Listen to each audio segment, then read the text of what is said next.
వెంటనే ఆంధ్రప్రదేశ్లో జరిగిన లిక్కర్ స్కామ్ మీద ఈడీ విచారణ చేసేయాలి, ఆళ్ళెవలో రెడ్డిని ఈళ్ళెవల రెడ్డిని అరెస్ట్ చేసేయాలని మాట్లాడతారు.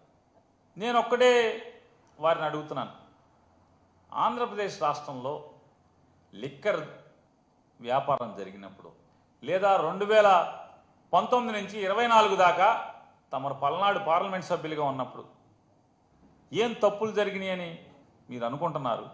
తప్పులు జరిగితే మీరు ఒక పార్లమెంట్ సభ్యుడిగా మీరు ఎందుకు మాట్లాడలేదు, ఎందుకు నిలదీయలేదు? లేదా 2019-24కి జరిగినటువంటి ఈ రాష్ట్రంలో జరిగినటువంటి లిక్కర్ బిజినెస్ లేదా 2024 నుంచి 25 వరకు జరిగిన లిక్కర్ బిజినెస్ చూసుకుంటే ఇదా స్కామ్? అదా చంద్రబాబు నాయుడు ప్రభుత్వం మీ కూటమి ప్రభుత్వం అందా లిక్కర్ స్కామ్? లేదా ఆ రోజుదా?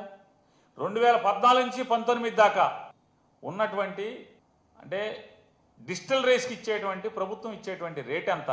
2019 నుంచి 2024 దాకా జగన్మోహన్ రెడ్డి గారి ప్రభుత్వంలో డిస్టిలరీలకి ఎవరైతే మద్యం తయారీదారులకు ఉన్నారో వారికి చెల్లించిన రేట్ ఎంత?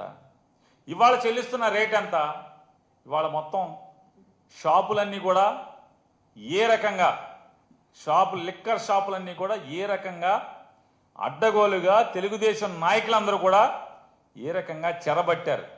నాడు ద్రౌపదిని ఏ రకంగా మయసభలో లేదా ఆ రోజు ఉన్నటువంటి సభలో దుశ్శాసనుడు చెరబట్టినట్టుగా ఇవాళ లిక్కర్ వ్యాపారం మొత్తాన్ని తెలుగుదేశం పార్టీ శాసనసభ్యులు, తెలుగుదేశం పార్టీ నాయకులు మొత్తం ఎవరికైతే షాపులు వచ్చినాయో లేదా ఎవరి దగ్గర బార్లు ఉన్నాయో వాళ్ళందరినీ దుర్మార్గంగా, దౌర్జన్యంగా లేదా కిరాతకంగా పోలీసుల్ని ప్రయోగించి షాపులు లోపరుచుకోవటం, లేదా రూపాయి పెట్టుబడి లేకుండా నాకు ₹10 వాటా ఇవ్వాలి, పావలా వాటా ఇవ్వాలి అని చెప్పని పేక మీద కత్తి పెట్టడం, లేదా మీ ఇష్టారాజ్యంగా ఎంఆర్పి కంటే కూడా అత్యధికంగా మీరు అమ్ముకోండి, నాకు మాత్రం నెలకింతని లంచం ఇవ్వండి అని చెప్పని లంచాలు దండుకుంటున్నటువంటి కింద నియోజకవర్గ స్థాయి తెలుగుదేశం పార్టీ శాసనసభ్యుల దగ్గర నుంచి ఈ రాష్ట్ర ముఖ్యమంత్రి కానీ లేదా ఆయన కుమారుడు కానీ వీళ్ళందరూ దండుకుంటున్నటువంటి